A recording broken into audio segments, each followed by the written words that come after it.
Assalamualaikum warahmatullahi wabarakatuh.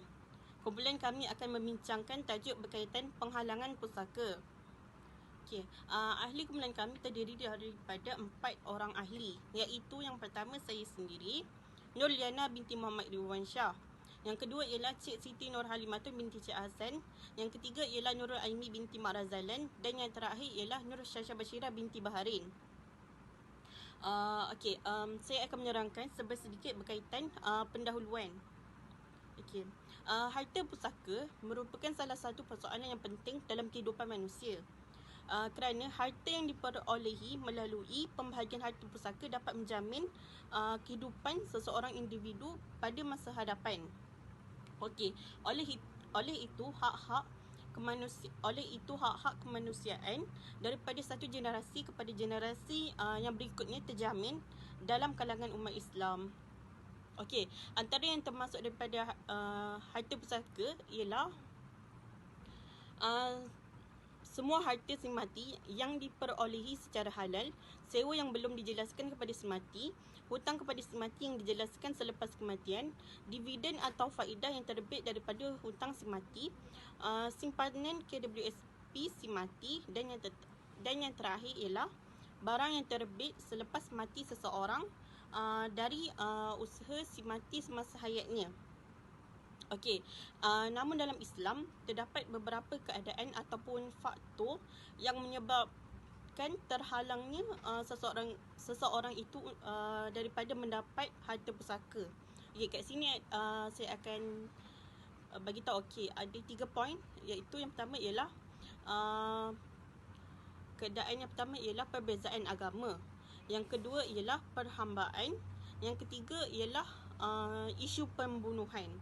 Sekian daripada saya. Saya akan serahkan kepada pembentang seterusnya.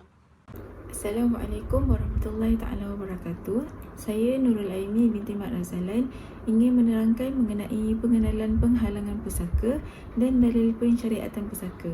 Baiklah, yang pertama kita pergi kepada pengenalan.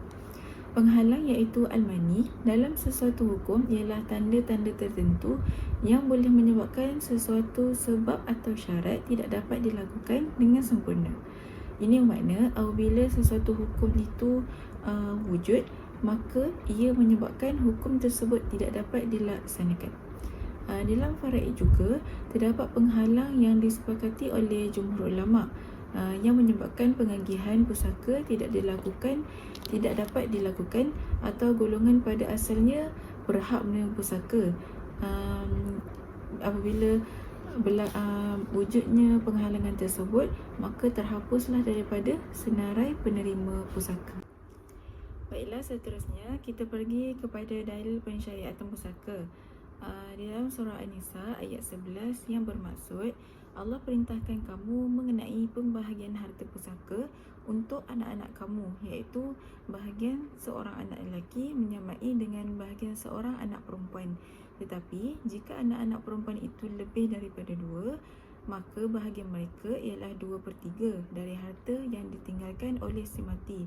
Dan jika anak perempuan itu seorang sahaja, maka bahagiannya ialah 1/2 ataupun separuh harta itu, dan dari bagi ibu bapa si mati, tiap-tiap seorang dari keduanya 1/6 dari harta yang ditinggalkan oleh si mati. Jika si mati itu mempunyai anak, tetapi jika si mati tidak mempunyai anak, sedang yang mewarisinya hanyalah kedua ibu bapanya, maka bahagian ibunya ialah 1/3. Maka jelaslah pembahagian harta pusaka yang diterangkan itu ialah ketetapan dari Allah. Sesungguhnya Allah adalah Maha mengetahui lagi Maha bijaksana. Itu sahaja dari saya. Sekian, terima kasih. Assalamualaikum warahmatullahi wabarakatuh. Nama saya Cik Siti Nur Halimatul binti Cik Hasan, nombor matrik DSI 2021-26193. Saya akan terangkan tentang penghalang kepada pewarisan. Penghalang kepada pewarisan ini ialah seseorang waris yang berhak pada asalnya, tetapi telah terhalang daripada mendapatkan hak atas sebab-sebab yang tertentu. Perkara yang menghalang dari mendapat pewarisan terbagi kepada 4, tapi saya akan terangkan kepada 2 sahaja. Yang pertama, perhambaan. Perhambaan adalah menegah seseorang daripada mempusakai, tidak kira sama ada ia perhambaan penuh ataupun tidak. Oleh itu, tidak ada pusaka yang mempusakai di antara orang yang merdeka dengan hamba, kerana perhambaan adalah menafikan keahlian memiliki. Hamba sebagai harta yang dimiliki tidaklah sesuai menjadi pemilik, kerana yang dimiliki itu adalah menunjukkan kepada kelemahan. Sedangkan yang memiliki itu adalah menunjukkan kepada kekuasaan dan kehebatan. Oleh itu, kedua-duanya ialah bertentangan. Allah membuat perumpamaan dengan seorang hamba sahaya yang tidak dapat memiliki terhadap sesuatu pun, dan seseorang yang kami beri rezeki yang baik dari kami, lalu dia menafkahkan sebahagian daripada rezeki itu secara sembunyi dan secara terang-terangan, adalah mereka itu sama. Segala puji hanya bagi Allah, tapi kebanyakan mereka tidak mengetahui. Dan berdasarkan hadis Nabi SAW yang bermaksud hamba itu tidak memiliki melainkan penceraian. Yang kedua adalah perbezaan agama, iaitu antara orang Islam dan orang kafir. Orang kafir tidak berhak mendapatkan warisan dari orang Islam, begitu juga sebaliknya. Sabda Rasulullah SAW yang bermaksud la yurisu muslimu kafiru wala kafiru muslima, yang bermaksud orang Islam tidak mendapatkan warisan daripada harta orang kafir, dan orang kafir tidak mendapatkan warisan daripada harta orang Islam. Menurut sebahagian ulama, orang Islam boleh menerima warisan daripada orang kafir, tetapi orang kafir tidak boleh menerima warisan daripada orang Islam. Mereka berpendapat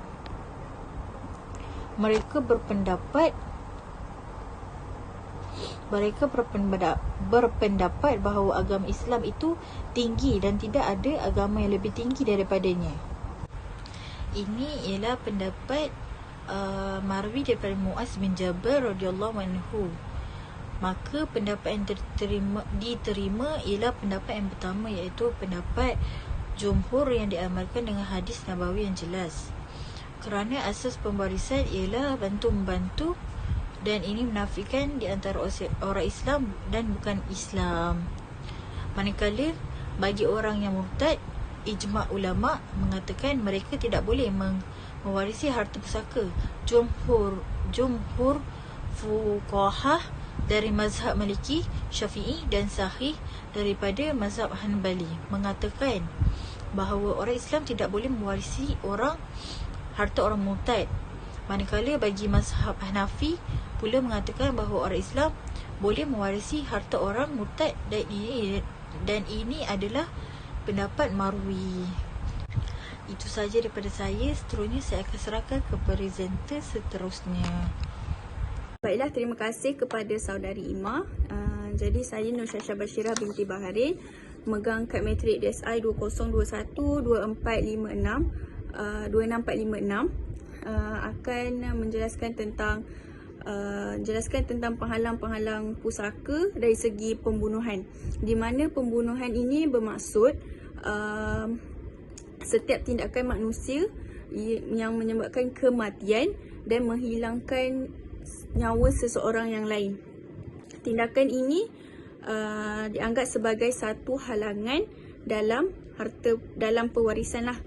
Maka jika tiada penghalangan ini, kes pembunuhan ini boleh berluasa dari segi masyarakat di luar lah, terutamanya yang melibatkan kekeluargaan lah. Contoh, dalam keluargaan, sebab apa? Sebab nak membolok harta pusaka kan, harta pewaris. Contoh dia dia tahu ayah dia ada harta, mak dia ke kakak abang ke, dia tahu ada harta, lepas tu dia nak bunuh sebab nak mewarisi hartanya.